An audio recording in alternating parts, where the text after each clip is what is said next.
నమస్తే రమగారు. నమస్తే జయ. రమగారు, ఏదైనా చందమామ కథ, చాలా పెద్ద కథ, హ్మ్. ఒకటే దెబ్బ, ఒక్కసారితో అయిపోయేలాగా. పూర్వం కాశ్మీర్ రాజ్యానికి జయచంద్రుడు అని ఒక రాజు ఉండేవాడు. ఆయనకి శక్తిసింహుడని ఒక తమ్ముడు. జయసింహుడు, శక్తిసింహుడు. అయితే ఏమైంది, జయసింహుడు రాజుగా ఉండేవాడు. ఆయనకో కూతురు, శక్తిసింహుడికో కూతురు. కాకపోతే ఈ శక్తిసింహుడు కొంతమంది మంత్రులు, సామంతులతోటి స్నేహం చేసి అన్న మీద తిరుగుబాటు చేసి రాజ్యం లాగేసుకున్నాడు. వాళ్ళిద్దరూ శత్రువులు అయిపోయారు. ఈ జయసింహుడు ఏం చేశాడంటే రాజ్యాన్ని విడిచిపెట్టి ఓడిపోయాడు కాబట్టి అడవుల్లోకి వెళ్ళిపోయాడు. ఆయన ఫాలోవర్స్ కొంతమంది చిన్న సైన్యం ఆయన వెనకాల పడి వెళ్ళిపోయింది. అయితే జయసింహుడికి ఒక కూతురు ఉంది కదా, లీలావతి, ఆ పిల్ల పేరు. అది ఆ అమ్మాయి శక్తిసింహుడి కూతురు మాలతి, ఇద్దరు బాగా క్లోజ్గా ఉండేవాడు. ఇతను ఏం చేశాడంటే అన్నయ్యని తరిమేశాడు, కానీ తన కూతురికి తోడుగా ఉండటం కోసం లీలావతిని వెళ్ళనివ్వాలి ఆడకి. అంతఃపురంలోనే పెంచాడు. ఈ ఆడపిల్లలు ఇద్దరు అసలు ఒకళ్ళనొకళ్ళు విడదీయరాని సంబంధంతో కవల పిల్లలాగా కలిసే తిరిగేవాళ్ళు, ఒకే రకం బట్టలు కట్టుకునేవాళ్ళు, ఎంతో చక్కగా ఉండేవాళ్ళు.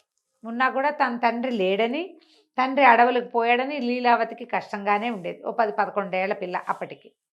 కొంతకాలం గడిచింది, ఆడపిల్లలిద్దరు యుక్త వయస్కులు అయ్యారు. కొంచెం దిగులుగానే ఉండేది. అయితే ఏమైందట, ఒకసారి ఊళ్ళో కుస్తీ పోటీలు అవి ఇవి జరిగినాయి. మల్లయోధులు చాలామంది ఉన్నారు వీళ్ళకి. కాశ్మీర్ రాజ్యంలో మల్లయోధుడు మామూలుగా కాదు, నడగొండలాగా ఉంటాడు. అయితే అతనే గెలిచాడు. గెలిస్తే ఇంకెవరైనా ఇతన్ని గెలవడానికి ఉన్నారా అని కేకలు పెట్టి ఉద్ఘోషాలు చేస్తారు కదా. చేసేసరికల్లా ఒక కుర్రాడు నేను వస్తానన్నాడు. తీరా చూస్తే ఆ కుర్రాడు కొంచెం బలంగానే ఉన్నాడు, కానీ సుమారుగా ఉన్నాడు. ఇంత కొండలాగా ఉన్నవాడిని మామూలు వాడు ఏం చేస్తాడు? అయ్యో, ఆడపిల్లలిద్దరికి అబ్బాయి నచ్చాడు. అయ్యో, చిన్న కుర్రాడలు ఏమన్నాడు, ఎక్కడ ఆగుతాడు వీడి ముందు అనుకున్నారు. సరే రాజుగారు సరే ప్రయత్నం చేయమంటే, కుర్రాడు సన్నగా చిన్నగా ఉన్నాడు కానీ మంచి యుక్తి కలిగిన వాడు. వాడి మల్లుడికి దొరకల. మల్లుడిని ముప్పుతిప్పలు పెట్టి మల్లుడికి ఆయాసం వచ్చే వరకు విసిగిచ్చి, ఆయాసం వచ్చాక 4 దెబ్బలతో పడగొట్టేశాడు. రాజు ఎంతో మెచ్చుకున్నాడు. అమ్మాయిలు ఇద్దరు కూడా చాలా సంతోషించారు. వాళ్ళకి అట్లాంటి సరదాలు ఉన్నాయి. స్పోర్ట్స్ దగ్గరుండి చూసేవాళ్ళు. బోళ్ళు చప్పట్లు కొట్టారు ఇద్దరు. అక్కడి నుంచి ఈయన దగ్గర పిలిచి ఆప్యాయంగా పలకరించి, ఏ అబ్బాయి ఏ ఊరు ఏమిటి అంటే, నా పేరు మకరాంకుడు అండి, నేను గోపాలదేవుడి కుమారుడిని అని చెప్పాడు. రాజుగారి మొహం ముడుచుకున్నాడు. ఎందుకు? జయసింహుడికి స్నేహితుడు గోపాలదేవుడు. పాత రోజుల్లో జయసింహుడు గోపాలదేవుడు కలిపి వేటాడేవాళ్ళు. అతను మరణించాడు. కానీ ఎప్పుడైతే గోపాలదేవుడు కొడుకు అని తెలియంగానే ఈయనక మాడు మొహం పెట్టుకున్నాడు. ఇక పెద్దగా ఎంకరేజ్ చేయలే. తన ఆగర్భ శత్రువు తాలూకు ఫ్రెండ్ కొడుకు అంటే ఎవరికి ఇంట్రెస్ట్ ఉంటుంది? అమ్మాయిలు ఇద్దరు గమనించారు అది. ఆయన ఏదో సరిగ్గా సంభావించలేదు. ఈ కుర్రాడు చిన్నపుచ్చుకున్నాడని అతని దగ్గరికి వెళ్ళి, స్పోర్ట్స్లో గెలిచిన వాళ్ళందరినీ పలకరిస్తున్నారు. అతని దగ్గరికి వెళ్ళి, ఎంతో బాగా పోరాడేవు నువ్వు అని చెప్పి, ఈ లీలావతి ఏం చేస్తుంది, మెళ్ళో ఇంచి ఒక చంద్రహారం తీసి అతని మెళ్ళో వేసి, దీన్ని నీ దగ్గర అట్టు పెట్టుకో, నా గుర్తుగా, నువ్వు చాలా బాగా పోరాడావు, నీ యుక్తి నాకు చాలా నచ్చింది అని చెప్పి, అతను గోపాలదేవుడు కొడుకు అని తెలుసుకున్నారు. వీళ్ళు కూడా ఇంటికి వెళ్ళిపోయారు. ఆ అబ్బాయి వెళ్ళిపోయాడు. సరే, సైన్యంలో కొంత అవకాశం లభించింది. అప్పుడప్పుడు ఈ స్పోర్ట్స్ మీట్ అయ్యే వరకు ఇక్కడే ఉండమని అబ్బాయికి చెప్పారు. అవి రోజు ఏవో స్పోర్ట్స్ మీట్ అయ్యేవి. ఆ అబ్బాయి కనపడుతూనే ఉన్నాడు. మెల్లిగా ఈ లీలావతి అతనికి కళ్ళు కలుస్తున్నాయి అన్నమాట. మొహాలు ఒకళ్ళ మీద ఒకళ్ళకి ఆసక్తి ఉన్నట్టు తెలిసేలాగానే ఉంది. ఆ అబ్బాయి గురించి మాట్లాడితే చెల్లెలు నవ్వుతున్నది. అక్క, నీ మనసు అక్కడ పట్టేసిందే అంటూ ఉండేది. మా నాన్న స్నేహితుడు కొడుకు కదా, మనకు స్నేహితుడు కాకపోతాడా అనేది. కొన్నాళ్ళ తర్వాత మకరాంకుడు అంటే విసుగు పుట్టేది ఈయనకి, ఈ రాజుగారికి, శక్తిసింహుడికి విసుక్కుంటూ ఉండేవాడు. ఒకనాడు ఏమనిపించింది, స్పోర్ట్స్ మీట్ చాలా రోజులు జరిగింది. ఈ మీట్కి వచ్చిన వాళ్ళందరూ కూడా మాలతి కంటే లీలావతిని మెచ్చుకునేవాళ్ళు. లీలావతి పెద్దది, ఆ పిల్ల తెలివిగా మాట్లాడేది. పైగా తండ్రి రాజుగా ఉన్నప్పటి నుంచే పుట్టింది అమ్మాయి. మొదటి నుంచి యువరాణి హోదాలో ఉండి వచ్చిన వాళ్ళని చూసుకోవటాలు అవన్నీ నేర్చుకుని ఉంది. కొంచెం తెలివిగలది. మాలతి ఉక్కరవ చిన్నపిల్ల. ఆ అమ్మాయికి అక్కయ్య వెనకాల తిరగటం, మామూలుగా రెండో వాళ్ళకి అవి రావు. రెండో వాళ్ళు పెద్దవాళ్ళ వెనకాల తోకల్లాగా తిరుగుతూ ఉంటారు. ఇప్పుడు ఈ పిల్లని పెట్టడం వల్ల మాలత అలాంటివన్నీ నేర్చుకోవాలి. ఆ ప్రోటోకాల్స్ అన్ని అక్కే చూస్తుంది. న్యాచురల్లీ కదా. నువ్వు ఆఖరి వాళ్ళని గమనించి, వాళ్ళకి చాలా రావు మర్యాదలు గిర్యాదలు, చేతకావు. పెద్దవాళ్ళు అవన్నీ సమర్థిస్తారు, వీళ్ళు వాళ్ళ వెనకాల నీడల్లాగా తిరుగుతూ ఉంటారు. ఈ పిల్లకి నీడలా ఉండటం అలవాటైంది. అన్నీ పెద్దమ్మాయే సమర్థిస్తుంది. ఇంక ఇప్పుడు చేసేది ఏముంది? అక్కడి నుంచి ఏమైంది, వచ్చిన వాళ్ళంతా వాళ్ళు వీళ్ళు ఆ దేశం నుంచి ఈ దేశం నుంచి వచ్చిన వాళ్ళంతా పెద్దమ్మాయి గారు భలే చురుకు అన్నలా మెచ్చుకునేవారు. ఒళ్ళు మండిపోయేది. చిచ్చి ఈ పిల్లని ఉంచుకునేసరికి నా పిల్ల కనపడకుండా పోయిందని నువ్వు మీ నాన్నతో అడవికి వెళ్ళిపో, మీ నాన్న దగ్గరికి పో నువ్వు అంటాం మొదలెట్టాడు. మకరాంకుడి మీద చిరాగ్గా ఉంది, వాడు రోజు కనపడుతున్నాడు. ఇప్పుడు కొత్తగా ఈ పిల్లని అందరూ మెచ్చుకోవటం మొదలుపెట్టారు. దాంతో చిర్రెత్తుకొచ్చేసింది. సరే వెళ్ళిపో అనేసరికల్లా ఈ మాలతి పొలబోతిపోమని ఏడ్చింది. అదే నాన్న మీ ఇద్దరం ఒక్క ప్రాణంగా ఉన్నాం, అక్కయ్య లేకపోతే నేను ఉండను అంటే అట్లా కాదన్నాడు ఆయన. అట్లా కాదు, అది వాళ్ళ నాన్న దగ్గరికి వెళ్తే నువ్వు నీ తండ్రి దగ్గర ఉండాలి, దానికి వాళ్ళ నాన్న కావాలి నీకు వద్దా అని తిట్టాడు. పెళ్ళి ఒప్పుకుంది. కానీ ఏమనుకున్నారు, అసలు వీళ్ళకి చెప్పొద్దు, ఆయన ఏదో ఏర్పాటు చేస్తాడు, ఆ లోపలే మన ఇద్దరం వెళ్ళిపోతాం, పోయి అడవిలోనే ఉందాం నా పెద్దనాన్న దగ్గర అని చెప్పి అక్కయ్యని ఒప్పించింది. ఆ అమ్మాయికి తండ్రి దగ్గరికి వెళ్ళాలని ఉంది లీలావతికి, కానీ మాలతిని వదిలిపెట్టడం మీద పెద్ద ఆసక్తి లేదు. అది ఎటాగో వస్తానంటోంది కదా. సరే వీళ్ళు ఏం చేశారు, డబ్బు దశకం నగలు నాణ్యాలు ప్యాక్ చేసేసుకున్నారు. కానీ తమ వేషాలు తీసేసి సామాన్యులుగా ముతక బట్టలు వేసుకుని అడవి దారి పట్టి ఊళ్ళోంచి బయటికి వెళ్ళిపోయేది. ఇక ఊర్లన్నీ దాటే వరకు ఆ అడవి ఇంతేం దగ్గరలో లేదు టౌన్కి, ఎక్కడో ఉంది. వీళ్ళు ఒక సిటీలో నగరంలో ఉన్నారు. వెళ్ళగా వెళ్ళే దారంతా చేతిలో డబ్బులు ఉన్నాయి కదా, అన్ని చోట్ల తిండి తిప్పలు శుభ్రంగా నడిచాయి. వీళ్ళు ఏం ప్లాన్ చేసుకున్నారు, ఇట్లా ఆడపిల్లల్లాగా వెళ్తే ఇబ్బంది అవుతుంది, నేను నీకంటే పెద్దదాన్ని కొంచెం గైరుగా పెద్దగా పిల్లగా కనపడతా కాబట్టి నేను మగ వేషం వేసుకుంటా, నువ్వు చెల్లెలు వేషం వేయమంది చెల్లెల్ని. ఎట్లాగూ చెల్లెలకి అలవాటు, అది చెల్లిగానే ఉంటుంది. ఈ మగపిల్లాడి వేషం వేసుకుంది లీలావతి. ఓ పల్లెటూరి అన్న చెల్లెలు ఇవే వేషాలతో అన్ని ఊళ్ళలోనూ తిండి తిప్పలు చూసుకుని అడవి దగ్గరికి వెళ్ళేసరికి వాళ్ళ వల్ల అక్కడ ఏమీ లభించలే. వీళ్ళకి చెట్లు ఎక్కటాలు రాదు, తేనె పిండుకోవటం రాదు, దుంపలు కాల్చుకోవటం రాదు, పొయ్యి వెలిగించడం రాదు, ఏమీ రావు. అడవి లోపలికి వెళ్ళి కొద్దీ వెతుక్కోవాలి, వాళ్ళు ఎక్కడున్నారో తెలియదు. అవి ఎన్ని రోజులు పడతాయో తిండి తిప్పలు. అదే కదా, మొదటి రోజున్నర గడిచేసరికల్లా వేలబడిపోయారు. దాహం, మంచినీళ్ళు కావాలి, నీళ్లు ప్యాక్ చేసుకెళ్ళాలి, ఆ తెలివితేటలు రాలా వాళ్ళకి. ఊళ్ళల్లో అన్నీ లభిస్తున్నాయి, అక్కడ కూడా ఉంటాయి అనుకున్నారు. అక్కడి నుంచి చిన్నపిల్లేమో కాళ్ళు నొప్పులు పుడుతున్నాయని కూర్చోబడిపోయింది. ఈ లోపల ఎవరో కొంతమంది గొర్రెలు కాపర్లు వెళ్తున్నారు. వెళ్తుంటే ఓ కుర్రాడి దగ్గర తాబేటికి అయింది. బాబు మంచినీళ్ళు ఉన్నాయా అని కేకేసింది. వాడు వచ్చి నీళ్ళు ఇచ్చాడు. నీళ్ళు ఇస్తే మరి వీడు మగవేషంతో ఉంది కదా లీలావతి, మేము ఏదో పని మీద వచ్చాము, అడవిలో ఉందామని వచ్చాము, మరి ఇక్కడ ఏం అవకాశాలు దొరకలేదు, మా చెల్లెలు శోషొచ్చి పడిపోయేలాగా ఉంది, తిండి తిప్పలు ఏమైనా దొరుకుతాయి అంటే ఇతను ఏమన్నాడు, కొంచెం బాగా ముందుకెళ్తే ఒక గొర్రెలు కాపరి తన ఇల్లు అమ్మేసి వెళ్ళిపోదాం అనుకుంటున్నాడు. అడవిలో ఉంది వాళ్ళకి ఇల్లు, అక్కడికి వెళ్ళండి, అక్కడ ఉంటే ఈ పూట మీకు భోజనం లభిస్తుంది, వాళ్ళు ఏదో తిండి పెడతారంటే ఈ చెల్లెల్ని మంచినీళ్ళు ఇచ్చి మెల్లిగా లేవ తీసుకుపోయింది. సంచులు మోసుకుంటూ వెళ్ళారు అక్క చెల్లి. వెళ్తే ఆ గొర్రెలు కాపరి ఏమన్నాడు, ఆ రాత్రికి వాళ్ళకి భోజనం పెట్టి అమ్మ ఇల్లు అమ్మేద్దాం అనుకుంటున్నాను అనేసరికల్లా ఈ ఇల్లు మాకే అమ్మేసే, మేము ఈ అడవిలో ఉంటాం, తాము డబ్బు దశకం తెచ్చుకున్నారుగా, డబ్బులు ఇచ్చేసి ఆ ఇల్లు తీసుకున్నారు. అక్కడి నుంచి మెల్లిగా కుస్తీ పట్టి ఆ ఇంట్లో 3-4 వారాలకు సరిపడా తిండి పదార్థాలు ఉన్నాయి. కొన్ని నెలలకు సరిపోతాయి, వారాలే కాదు నెలలకే. ధాన్యం ఉంది, పిండి ఉంది, తర్వాత ఏమో చుట్టుపక్కల అవి ఇవి కూర కాయ ఏవో కనపడుతున్నాయి. సరే మెల్లిగా పొయ్యి వెలిగించడం, 2-3 రోజులు ఉండండి అని నేర్చుకుని వాళ్ళ దగ్గర వాళ్ళు వెళ్ళిపోయాక అన్న చెల్లి వేషంతో అక్కా చెల్లి ఉండిపోయారు. అడవిలో తిరగటం మొదలుపెట్టారు. ఒక చోట లీలావతి అని పేరు చెక్కుంది చెట్టు మీద.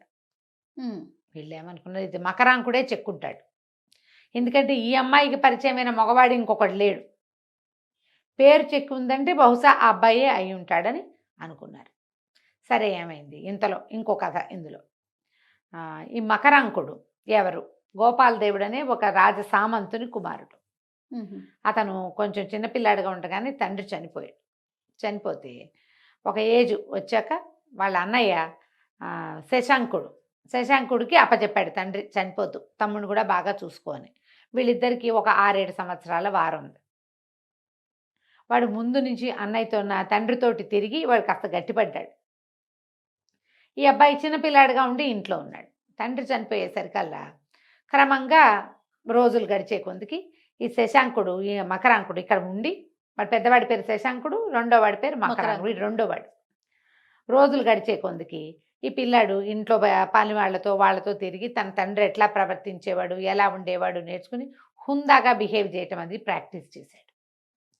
శశాంకుడు ఫ్రెండ్స్ అంతా అనేవాళ్ళు, మీ తమ్ముడు రాజు అయిపోతాడు, అందరూ వాడిని గౌరవిస్తారు, వాడు మీ నాన్నలాగా ప్రవర్తిస్తాడు అనేసరికి ఆ చిన్న రాజ్యం తమ్ముడికి భాగం పెట్టడం ఇష్టం లేకపోయింది. పైగా ఈ రాజ్యంలో ఏమైంది, తమ్ముడు అన్నయ్యని వెళ్ళగొట్టి రాజ్యాన్ని ఆక్యుపై చేసిన ప్రాంతం అది కాశ్మీర్ దేశం.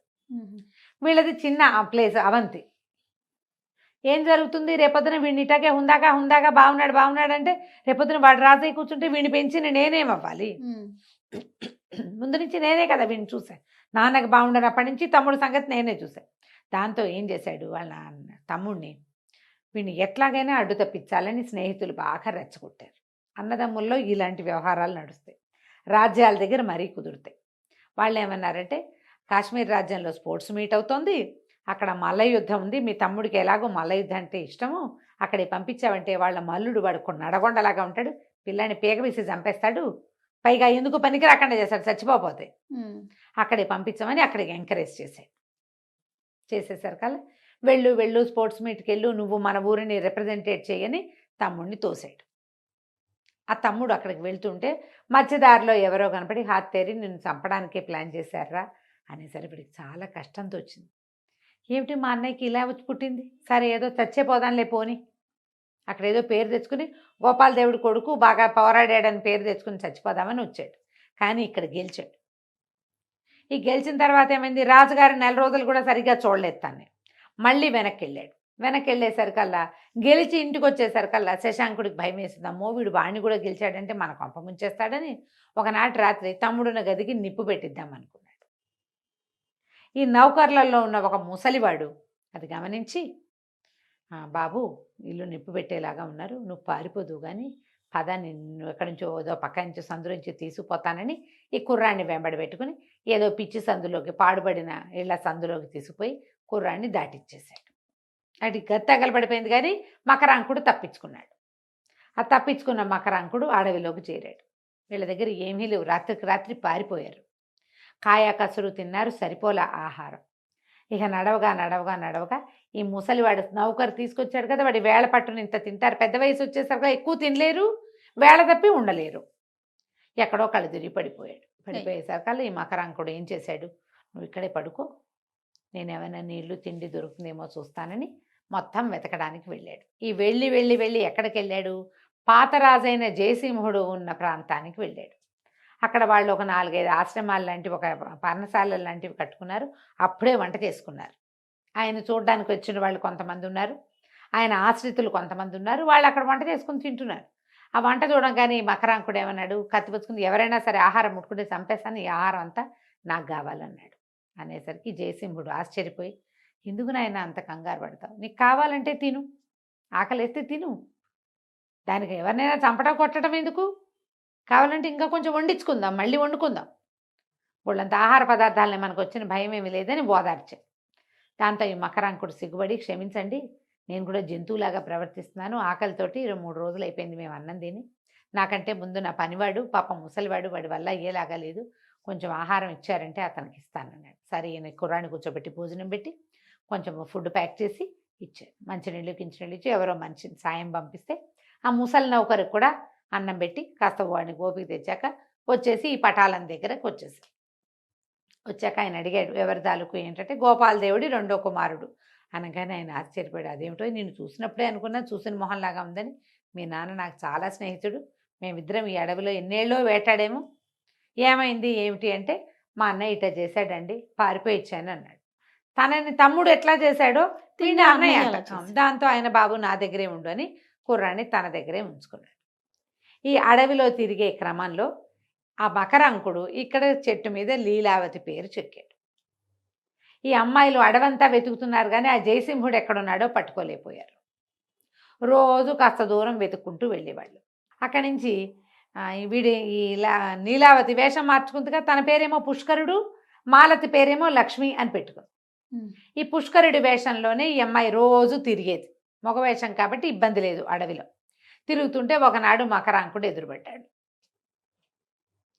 ఎదురుపడితే మాట్లాడుకున్నారు. మకరాంకుడు మెళ్ళో తనిచ్చిన చంద్రహారం ఉండడానికి గమనించి వీడు తన మీద మనసు పెట్టుకునే ఉన్నాడని, ఇతనే అక్కడ లీలావతి పేరు చెక్కాడని నిర్ధారణ చేసుకుంది. ఆ అమ్మాయికి ఇతని మీద ఇంట్రెస్ట్ ఉంది. ఎప్పుడైనా ఒకటి మీద ఇంట్రెస్ట్ వెళ్తే సంవత్సరం తర్వాత అయినా వాళ్ళని గుర్తుపడతారు, అంత తొందరగా మర్చిపోరు కదా. సరే మాట్లాడుకున్నారు. కానీ అతనికి లీలావతి పోలికలు ఉన్నాయి ఈ అబ్బాయికి అని తెలిసింది, కానీ ఇదే లీలావతి అయి ఉంటుందని అనుకోవాలి. ఎందుకంటే లీలావతి అమ్మాయి మొదటి నుంచి కూడా మొరటుగా కనపడ్డము, తర్వాత ఏమో మాటలు యాస మార్చేసుకుంది. స్వీట్ వాయిస్ కాకుండా బేస్ వాయిస్ తోటే మాట్లాడేది. దాంతో వీళ్ళిద్దరూ ఫ్రెండ్స్ అయ్యారు. 2 సార్లు, ఒకసారి 2 సార్లు కలుసుకున్నారు. కలుసుకున్నాక అతను ఏం చెప్పాడంటే, నేను ఆ లీలావతిని మర్చిపోలేకపోతున్నాను, నా ప్రాణం అంతా అమ్మాయి మీదే ఉంది, నేనేమో అడవిలో ఉన్నాను, ఆ అమ్మాయి రాజ్యంలో ఉంది, పోనీ ఇక్కడే ఉన్నా ఈయన కూతురు కాబట్టి నాకు కుదిరేది, ఇప్పుడు నేనేం చేయగలను, ఆ శక్తిసింహుడు అమ్మాయిని వదులుతాడో వదలడో తెలియదంటే, అయితే ఈ లీలావతి ఏమంది, నువ్వు ప్రేమిస్తున్నానని చెప్పావంటే, ఎక్కడ చెప్పాను, మేమిద్దరం చూసుకుంటూ ఉండేవాళ్ళం అంతేనన్నాడు.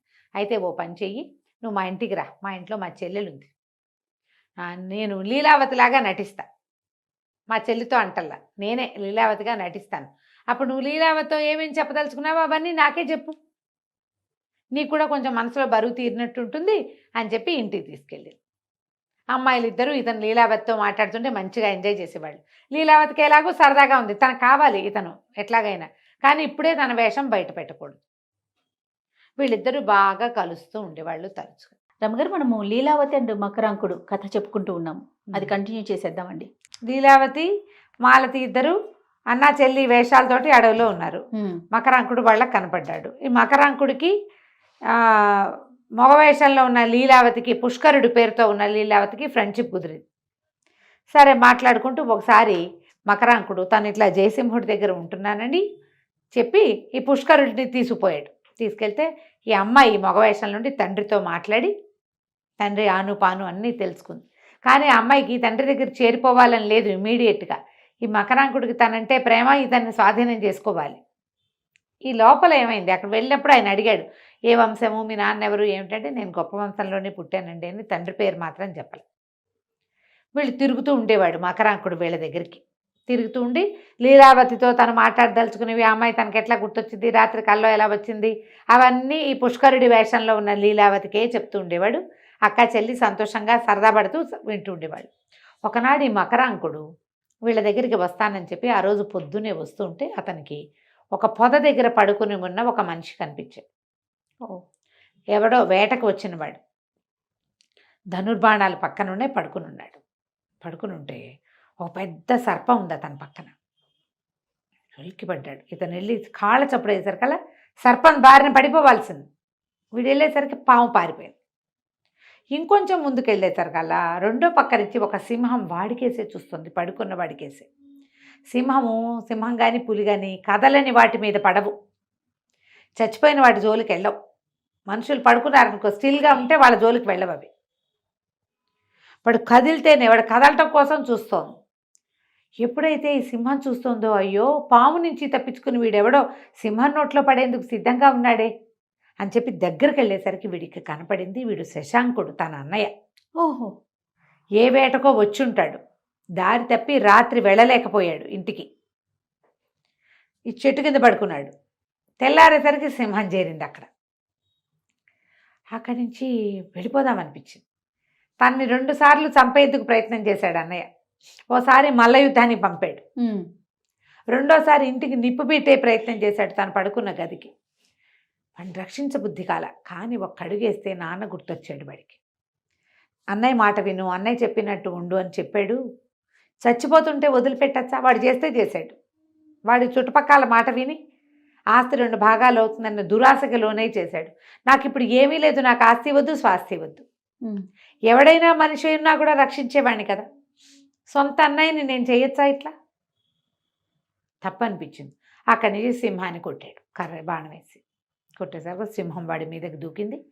ఇద్దరు హోరాహోరీ పోరాడేసరికి అలా ఈ పోరాట శబ్దాలకి, అరుపులకి, కేకలకి శశాంకుడు లేచి కూర్చున్నాడు. లేచి కూర్చుని చూస్తే ఏముంది, సింహంతో తన పక్కనే సింహంతో పోరాడుతున్న తమ్ముడు కనపడ్డాడు. వీటికి తెలిసింది ఆ సింహం తన మీదకి దూకపోతుంటే తమ్ముడు అడ్డం పడుతున్నాడు. సింహం కాస్త చచ్చిపోయింది, కానీ దాన్ని పంజా ఇట్లా భుజాల మీద పీకేసింది మకరాంకుడు. అయితే ఏమైంది, మకరాంకుడు ఇద్దరు కావలించుకున్నారు ఒకళ్ళనొకళ్ళు. శశాంకుడు అన్నాడు, నేను నీకు ఎంత అన్యాయం చేయబోనాను, నువ్వు నన్ను బతికించేసావురా అంటే, ఇది ఒకటే కాదన్నయ్య, నీ మీద పాము కూడా పడిపోయింది, అది తప్పుకొని ఇది పడుతుంటే దీన్ని కొట్టాను అన్నాడు. అన్నాక ఏం చెప్పాడు, నువ్వు ఓ పని చెయ్యి, నేను జయసింహుడి దగ్గరికి వెళ్ళి కట్టించుకుంటా, వాళ్ళ దగ్గర మందులునే వెజ్ ఉన్నాడు అక్కడ వైద్యుడు. నువ్వు ఇట్లా ముందుకెళ్తే ఇట్లా రైతుపల్లెల వైపుకి ఒక గుడిసుంది, ఒక గొర్రెల వాళ్ళ పాకుంది, అందులో పుష్కరుడని నా స్నేహితుడు ఉన్నాడు, వాళ్ళ చెల్లెలు కూడా ఉంటుంది. పొద్దున్నే వాళ్ళ ఇంటికి వస్తానని చెప్పాను నేను, వాళ్ళు నా కోసం ఎదురు చూస్తూ ఉంటారు. నువ్వు పోయి అక్కడికి వెళ్ళి నేను రావట్లేదని, నాకు సింహం వల్ల నాకు దెబ్బ తగిలిందని చెప్పు అని చెప్పేసరికల్లా సరే శశాంకుడు ఏం చేశాడు, శశాంకుడేమో మా లీలావతి మాలతి ఉన్న గుడిసెకు బయలుదేరాడు. మకరాంకుడేమో భుజం సింహం పీకిందిగా కట్టించుకోవడానికి జయసింహుడి దగ్గరికి వెళ్ళిపోయాడు. ఆ గుడిసె దగ్గరికి వెళ్ళిన పుష్కరుడికి వాకిట్లో బిందెతో మంచినీళ్ళు తెస్తున్న లక్ష్మీ రూపంలో ఉన్న మాలతి కనపడింది. ఆ పిల్ల అందానికి మూర్చిపోయాడు వీడు. ఏమిటి ఇంత బాగుంది అమ్మాయి, రాజకుమార్ తల్లే ఉంది అని ఆశ్చర్యపోయి, నేను శశాంకుడిని, మకరాంకుడు వాళ్ళ అన్నయ్యని, మీ అన్న ఉన్నాడా అని అడిగారు. అన్న ఉన్నాడు, లోపల ఉన్నాడని లోపల తీసుకెళ్తే అప్పుడు ఈమె పుష్కరుడు మా శశాంకుడు చెప్పాడనమాట, ఇక్కడ యాక్సిడెంట్ లాగా అయింది, ఓ సింహం నా మీద పడితే మా తమ్ముడు దాన్ని పోరాడాడు, మరి దెబ్బలు తగిలినాయి, కట్టించుకోవటానికి జయసింహుల వారి దగ్గర వెజ్జున్నట్ట అక్కడికి వెళ్ళాడు అని చెప్పేసరికి ఈ పుష్కరుడు నుంచుని పాడాన పడిపోయాడు. శశాంకుడిని సింహం పీకేసింది అనగానే కళ్ళు తిరిగిపోయినాయి. వీడికి అర్థం కాల. మంచి ఇద్దరు నీళ్లు తెచ్చి నీళ్లు చల్లి లేవదీస్తే ఏమిటి ఎందుకు అట్లా మూర్చిపోయి ఉంటే, నేను లీలావతి లాగా నటిస్తాను కదా ప్రతిసారి, అలా లీలావతి భావంలోకి వెళ్ళిపోయిన శశాంకుడి పేరు వచ్చేసరికి లీలావతి అయితే స్పృహ తప్పి పడిపోదు, అలాగే నేను పడిపోయాను. సరే కాసేపు కూర్చున్నాడు. ఆ అబ్బాయికి ఎంతసేపు ఆ లక్ష్మి మీదే ఉన్నాయి చూపులు. ఆ పిల్ల కూడా చక్కగా బాగున్నాడు, ఇతను వాళ్ళ అన్నయ్యే కదా, అన్నదమ్ములు. అక్కడి నుంచి అడిగింది, మీరు ఎట్లా మీ ఇద్దరు ఎట్లా కలిశారు, మీ ఇద్దరు ఏదో విడిపోయారని చెప్పాడే మాకు మకరాంకుడు అంటే, అవును నేను పొరపాటు చేశాను, నా తమ్ముడితోటి నేను వైరం కొని తెచ్చుకున్నాను అనవసరంగా, వాడు చాలా మంచివాడు, మా నాన్నలాగా చాలా సహృదయుడు, నేను ఇది ఎట్లా ప్యాచప్ చేసుకోవాలో కూడా నాకు అర్థం కావట్లేదు అని చెప్తే లక్ష్మీ పుష్కరుడు ఇద్దరు బాగా ఓదార్చారు. ఇప్పుడు కలిసిపోయారు మీ ఇద్దరు, హాయిగా కులాసాగా కలిసి ఉండండి, మీ తండ్రి లేడు తల్లి లేదు, అన్నదమ్ములే కదా కలిసి ఉండాలి. ఇప్పుడు మేము చూడండి మాకెవరు లేరు, మేము ఇద్దరం కలిసి ఉండట్లా, ఏముంది ఒక రాజ్యం 2 ముక్కలు అయితే అవుతుంది, ఏమైపోతుంది, ఎవడి ముక్క వాడు పాలించుకోండి చక్కగా అని బాగా ఎంకరేజ్ చేశారు. సరే మకరాంకుడు శశాంకుడిని కలిసిపోవాలని ఇతను ఊహించుకున్నాడు. ఇంతలో అక్కడికి వెళ్ళాడు కదా, మళ్ళీ వెనక్కి వెళ్ళిపోయాడు. ఇక్కడ వీళ్ళకి చెప్పి ఓ 2-3 గంటలు వీళ్ళ దగ్గర కూర్చుని మకరాంకుడు కోసం వీళ్ళు వండిన వంటంతా తిని శశాంకుడు జయసింహుడు ఉన్న దీని దగ్గరికి వెళ్ళి తమ్ముడికి చెప్పాడు, ఆ పుష్కరుడు ఏమిటోరా నీకు సింహం పీకిందనగానే కళ్ళు తిరిగి పడిపోయాడు విచిత్రంగా అంటే, అబ్బో ఏం లేదు, అతనికి నేనంటే చాలా ప్రేమ, అది ఇది అని మాట్లాడుకున్నాక శశాంకుడు చెప్పాడు, ఆ లక్ష్మి చాలా నచ్చింది నాకు, అమ్మాయిని పెళ్లి చేసుకోవాలనుకుంటున్నాను అని అడిగేసరికల్లా సరే పెళ్లి చేసుకుందు కానీ ఈ జయసింహుడితోటే చెప్పారు. ఆ రోజు వచ్చాడు కదా పుష్కరుడు, అతని చెల్లెల్ని మా అన్నయ్య పెళ్లి చేసుకుంటానంటున్నాడు అంటే, సరే పెళ్ళి ఇక్కడే చేసుకుందాం, ఇక్కడే చేస్తాను, వాళ్ళు కూడా అడవిలో ఉండే పిల్లలు ఎవరు లేరు, అన్నా చెల్లియే ఉన్నారు, పెళ్ళి ఇక్కడ చేద్దామంటే ఈ మకరాంకుడు కనిపించింది. నాకు కూడా లీలావతి దొరికితే ఎంత బాగుంటుంది, దొరకట్లేదు నాకు, నేను ఎట్లా తెచ్చుకోవాలో తెలియటం లేదని అక్కడికి వెళ్ళి వాళ్ళని పెళ్లికి అప్పచెప్తే ఈ పుష్కరుడు ఏమన్నాడు, నిజంగా చెప్పు నీకు లీలావతిని పెళ్లి చేసుకోవాలని ఉందంటే అక్షరాలా ఉంది, వాళ్ళ నాన్నకి రాజ్యం లేకపోయినా ఆయన అడవిలో ఉన్నా ఎలా ఉన్నా సరే లీలావతే కావాలి, ఎందుకంటే నేను మల్లుడితో యుద్ధం చేసినప్పుడు ఆ అమ్మాయికి నేను ఫలానా రాజ్యం తాలూకు చిన్న కొడుకు కుమారుడని తెలియదు, ఆ అమ్మాయి ఊరికే ఆ రాజుగారి దగ్గర పెరుగుతున్నటువంటి ఆయన శత్రువు యొక్క కూతురు, అప్పుడు ఆ అమ్మాయికి రాజ్యం లేదు, రాజ్యం ఉన్నది ఎవరికి, మాలతికి, లీలావతికి ఏం లేదు, రాజుగారి పెంపుడు కూతురు, ఆయన తన కూతురు కోసం ఆ పిల్లని చేరదీశాడు కానీ దానికేమో రాజ్యమో భోజ్యమో ఇద్దామని అయితే కాదు, కానీ నాకు పెళ్లి చేసుకోవాలని ఉందని చెప్పేసరికి మీరు పెళ్లి ఏర్పాట్లు చేసుకోండి, లీలావతి వచ్చే ఏర్పాట్లు మేము చేస్తామన్నారు. ఎట్లా అంటే సమాధానం లేదు, నీకెందుకు నేను తెప్పిస్తా కదా. అక్కడి నుంచి సరే పెళ్లి ఏర్పాట్లు అయినాయి. సరే పెళ్లి ఏర్పాట్లకి అన్న చెల్లి కలిసి వెళ్ళారు అక్కడికి. అంతా ముహూర్తం దగ్గర పడేసరికి అమ్మాయిని తయారు చేసి తీసుకొస్తామని చెప్పి ఇద్దరు అక్క అన్న తమ చెల్లె వేషంలో ఉన్నారుగా, వీళ్ళు కుటీరంలోకి వెళ్ళారు. వాళ్ళు వచ్చేటప్పుడే తమ సామాన్లన్నీ తెచ్చుకున్నారు. చక్కగా లోపలికి వెళ్ళి తమ రాజకుమార్తెల అలంకారాలన్నీ బయట తీసి అమ్మాయి మగవేషం తీసేసింది. ఇద్దరు చక్కగా డ్రెస్ అయిపోయి బయటకు వస్తే పుష్కరుడేడి అన్నారు. ఇదిగో పుష్కరుడు అని చూపించింది. ఇప్పుడు ఇన్నాళ్ళు పుష్కరుడి వేషంలో ఉన్నది ఎవరు? లీలావతి. లీలావతి. ఎప్పుడైతే ఆడపిల్లల స్వరూపంలో కనపడ్డారో వాళ్ళని గుర్తుపట్టాడు జయసింహుడు. ఈ పిల్లలు తమ పిల్లల్లాగా ఉన్నారు. ఆయన ఆశ్చర్యపోయాడు. ఏమిటమ్మా ఇది అన్నాడు. అనేసరికి మాలతే చెప్పింది, మా నాన్న లీలావతిని ఇక్కడికి పంపించేద్దాం అనుకున్నాడు, అది లేకుండా ఉండలేక నేను వచ్చేసాను. మా నాన్నకి చెప్పి రాలేదు, మా నాన్నకి చెప్పలేదు, కానీ ఆయనకి వార్త వెళ్ళింది, ఎప్పుడో వస్తాడు. సరిగ్గా అదే సమయానికి గొర్రెల కాపర్లు కొందరు ఇచ్చిన వార్తలు తెలుసుకుని తన కూతురు పెంపుడు కూతురు ఇక్కడ ఉన్నారేమో చూడడానికి ఈయన కూడా బయలుదేరి వచ్చాడు. వీరసింహుడు కూడా, ఈ శక్తిసింహుడు, వీరసింహుడు కదా ఆయన పేరు, శక్తిసింహుడు రాజుగారి తమ్ముడు, మాలతి వాళ్ళ నాన్న. ఆయన వచ్చేసరికల్లా పెళ్ళి అయిపోయింది. ఇక్కడ ఇద్దరు ఆడపిల్లలు చక్కగా పెళ్ళిళ్ళు చేసేసుకుని మకరాంకుడిని శశాంకుడిని పెద్దంటికి దండాలు పెడుతున్నారు. దండం పెట్టే సమయానికి వచ్చేసరికి ఆయన నిర్ఘాంతపోయాడు. ఇదేమిటి ఇట్లా చేశారు? కానీ ఆయనకి మెల్లిగా అర్థమైంది, నేను చేసిందే పొరపాటు. మా రాజ్యంలో ఉన్న ప్రతి వాళ్ళకి జయసింహుడే కావాలి. ఆయనే మంచి రాజు, ఆయన కూతురే మంచి పిల్ల. నేను ఎప్పటికీ ప్రజల మనసు గెలవలేకపోయాను. కానీ శశాంకుడు తను పొరపాటు చేసిన మళ్ళీ సర్దుకుని తన తమ్ముడిని కలుపుకున్నాడు. నేనేమో అలా ఎందుకు చేయలేకపోతున్నాను నేను అని చెప్పి అన్నకి దండం పెట్టేశాడు. నువ్వు వచ్చి నీ రాజ్యం ఏలుకో, నేను నీ తమ్ముడుగా నీకు సహాయం చేస్తా. నేను రాజుగా ఉండలేను. నేను రాజుగా ఉన్నా కూడా రాజుకి తరతమ భేదం ఉండకూడదు.